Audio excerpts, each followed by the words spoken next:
Praise the lord everyone.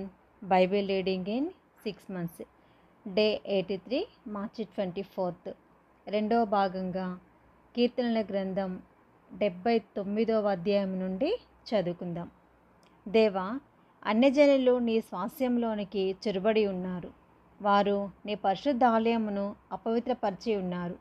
యెరూషలేమును పాడుదిబ్బలుగా చేసి ఉన్నారు. వారు నీ సేవకుల కళేబరములను ఆకాశ పక్షులకు ఎరగాను, నీ భక్తుల శవములను భూజంతువులకు ఆహారంగాను పారవేసి ఉన్నారు. ఒకడు నీళ్లు పోసినట్లు యెరూషలేం చుట్టూ వారి రక్తము పారబోసి ఉన్నారు. వారిని పాతిపెట్టి వారెవరనూ లేరు. మా పొరుగువారికి మేము అసహ్యులమైతిమి. మా చుట్టూనున్న వారు మమ్ము నపహసించి ఎగతాళి చేసెదరు. యెహోవా, ఎంతవరకు కోపపడుదువు?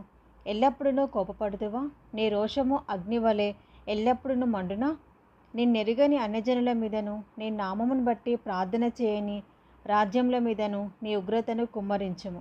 వారు యాకోబు సంతతిని మృంగివేసి ఉన్నారు.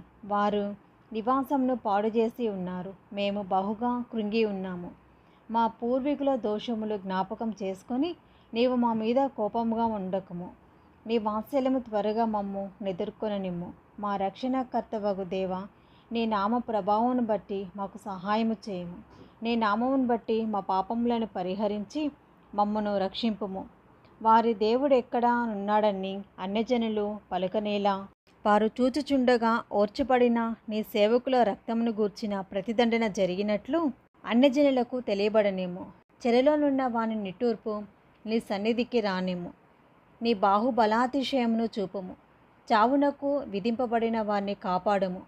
ప్రభువా, మా పొరుగువారు నిన్ను నిందించిన నిందకు ప్రతిగా వారి ఎదలోనికి 7 నిందను కలుగజేయము. అప్పుడు నీ ప్రజలమును నీ మంద గొర్రెలమునైన మేము సదాకాలము నీకు కృతజ్ఞతాస్తుతులు చెల్లించెదము.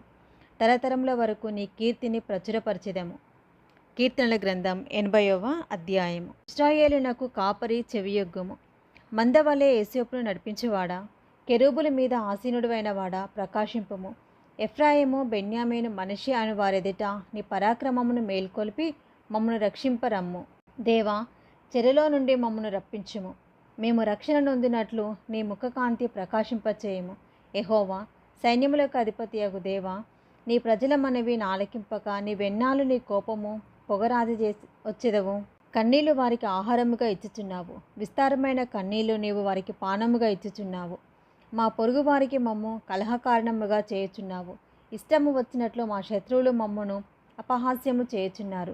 సైన్యములకు అధిపతియగు దేవా, చెరలో నుండి మమ్ము రప్పించుము. మేము రక్షణ నొందినట్లు నీ ముఖకాంతి ప్రకాశింపచేయము. నీవు ఐగుప్తులో నుండి ఒక ద్రాక్షావల్లిని తెచ్చితివి. అన్యజనులను వెళ్ళగొట్టి దాన్ని నాటితివి. దానికి తగిన స్థలము సిద్ధపరిచితివి. దాని వేరు లోతుగా పారి అది దేశమంతటా వ్యాపించెను.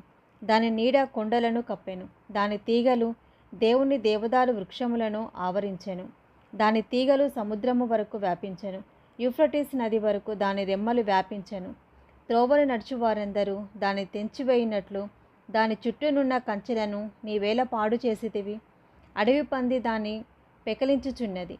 పొలంలోని పశువులు దాన్ని తినివేయుచున్నవి. సైన్యములకు అధిపతియగు దేవా, ఆకాశంలో నుండి మరలా చూడము. ఈ ద్రాక్షావల్లిని దృష్టించుము. నీ కుడిచేయి నాటిన మొక్కను కాయుము. నీ కొరకు నీవు ఏర్పరచుకున్న కొమ్మను కాయుము. అది అగ్నిచేత కాల్చబడి ఉన్నది, నరకబడి ఉన్నది. నీ కోపదృష్టి వలన జనులు నశించుచున్నారు.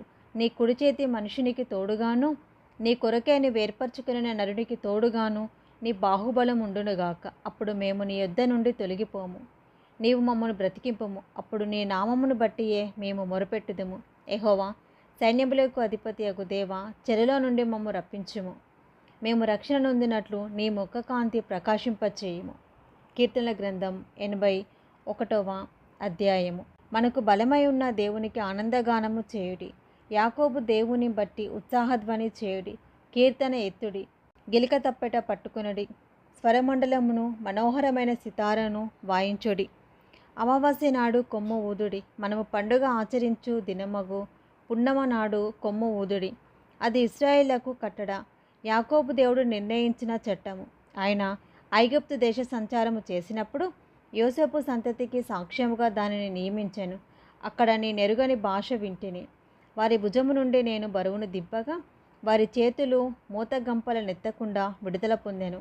ఆపత్కాలమందు నేను మొరపెట్టగా నేను నిన్ను విడిపించి తిని, ఉరుము దాగు చోటులో నుండి నీకు ఉత్తరమిచ్చి తిని, మెరీబా జలముల యొద్ద నిన్ను శోధించి తిని. నా ప్రజలారా ఆలకింపుడి, నేను మీకు సంగతి తెలియచేతును. అయ్యో ఇశ్రాయేలు, నీవు నా మాట విని నడెలా ఎంత మేలు! అన్య దేవతలలో ఒకటియును నీలో ఉండకూడదు. అన్యుల దేవతలలో ఒకదానికిని నీవు పూజ చేయకూడదు. ఐగుప్తుల దేశంలో నుండి నిన్ను రప్పించిన నీ దేవుడనగు యెహోవాను నేనే. నీ నోరు బాగుగా తెరువుము, నేను దాన్ని నింపెదను. అయినను నా ప్రజలు నా మాట ఆలకింపకపోయిరి, ఇశ్రాయేలు నా మాట వినకపోయెను.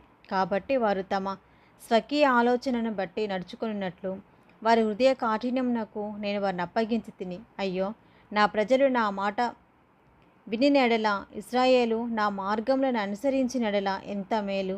అప్పుడు నేను వేగిరమ్మే వారి శత్రువులను అణగద్రొక్కుదును, వారి విరోధులను కొట్టుదును. యెహోవాను ద్వేషించువారు వారికి లొంగుదురు, వారి కాలము శాశ్వతముగా నుండును. అతి శ్రేష్టమైన గోధుమలను అనుగ్రహించి నేను వారిని పోషించుదును, కొండ తేనెతో నిన్ను తృప్తిపరచుదును. కీర్తనల గ్రంథం 82వ అధ్యాయము. దేవుని సమాజంలో దేవుడు నిలిచి ఉన్నాడు, దైవముల మధ్యను ఆయన తీర్పు తీర్చుచున్నాడు. ఎంతకాలము మీరు అన్యాయముగా తీర్పు తీర్చుదురు? ఎంతకాలము భక్తిహీనులెడల పక్షపాతము చూపుదురు? పేదలకును తల్లిదండ్రులు లేని వారికి న్యాయం తీర్చడి, శ్రమగల వారిని దీనులకును న్యాయం తీర్చడి, దరిద్రులను నిరుపేదలను విడిపించడి, భక్తిహీనుల చేతుల నుండి వారిని తప్పించుడి. జనులకు తెలివి లేదు, వారు గ్రహింపరు, వారు అంధకారంలో ఇటు అటు తిరుగులాడుదురు. దేశమునకున్న ఆధారములన్నీ కదులుచున్నవి. మీరు దైవములనియు మీరందరూ సర్వోన్నతిని కుమారులనియు నేనే సెలవిచ్చి ఉన్నాను. అయినను ఇతర మనుషులు చనిపోనట్లు మీరునూ చనిపోవుదురు, అధికారులలో ఒకడు కూలినట్లు మీరునూ కూలుదురు. దేవా లెమ్ము, భూమికి తీర్పు తీర్చుము, అన్యజనులందరూ నీకే స్వాస్యముగా ఉందురు. ఇది 2వ భాగం అండి. Praise the lord.